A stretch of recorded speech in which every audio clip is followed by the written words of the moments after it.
Sunscreen mistakes பார்க்கலாமா? நீங்கள் sunscreen use பண்ணுறீங்க, ஆனாலுமே நீங்கள் டேன் ஆகுறீங்க. எதனால் தெரியுமா? ஃபர்ஸ்ட் மிஸ்டேக், சன்ஸ்க்ரீனில் நம்ம கரெக்டான குவான்டிட்டியில் சன்ஸ்க்ரீன் யூஸ் பண்ணுறதில்ல. ரொம்ப குறைஞ்ச அளவுக்கோ இல்லை அதிகபட்சமான அளவுக்கோ சன்ஸ்க்ரீன் யூஸ் பண்ணாதீங்க. அடிக்குவேட் அமௌண்ட், அதாவது 2 ஃபிங்கர் ரூல் ஃபாலோ பண்ணுங்கள்.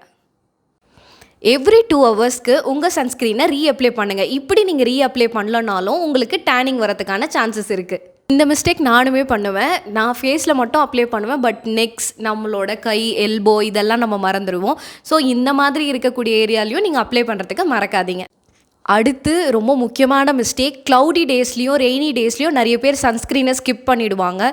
என்ன சூரியனே இல்லை, இப்போ எதுக்கு சன்ஸ்க்ரீன் யூஸ் பண்ணணும்னு. ஆனால் அது ரொம்ப பெரிய மிஸ்டேக்குங்க. யூவி ரேஸ் என்றைக்குமே லீவ் எடுக்காது. உங்கள் ஸ்கின்னோட ஏஜுக்கு ஏற்ற மாதிரி நீங்கள் SPF 15 யூஸ் பண்ணணுமா, SPF 30 யூஸ் பண்ணணுமா, இல்லை SPF 50 யூஸ் பண்ணணுமான்னு யோசித்து பார்த்து கரெக்டாக செலக்ட் பண்ணி யூஸ் பண்ணுங்கள்.